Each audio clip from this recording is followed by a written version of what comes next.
कोरापुट जिला सेमिलीगुड़े नाल्को छक निकटने भवानीपाटना विशाखापाटना जाइथिबा एक सरकारी बस उपरकू गत 8 तारिख राति किछि दुर्बृत्त ढेलामाड़ करने घटना सेमिलीगुड़ा पुलिस 3 जन को गिरफ्त करिछि। सेमिलीगुड़ा नाल्को छक निकटने बसटी पहुंचवा पर हठात एक बोलेरो गाड़ी में किछि दुर्बृत्त आसी बस को अटकाई हठात ढेला पथरमाड़ करथिले।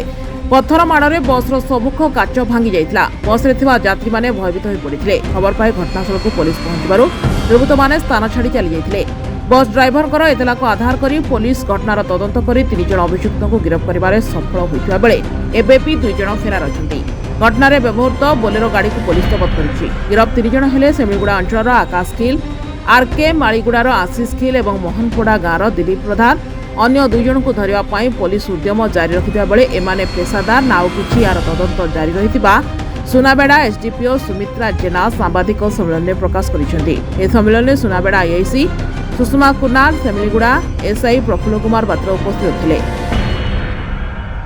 हमको 100 बार कॉल आसला जे किसी लोक 5 जन लोक गोटे बोलेरो आसिक गाड़ी को बस को एसआरटीसी बस अच्छी हम जो भवानीपाटना प्रशासन जाइए अटकई पथर गुड़ाक बड़ बड़ पथर गुड़ाक पड़े तो से पैसेंजर मान पूरा भयभीत होते भाभी लोक मैंने डकैत कर चेष्टा कर 100 बार को हमको कॉल करते आम सागे सागे सेमिलीगुड़ा पुलिस सागे सागे जगह पहुँची पुलिस को देखी से पड़े जहाँ हो पैसेंजर किसी असुविधा न हो से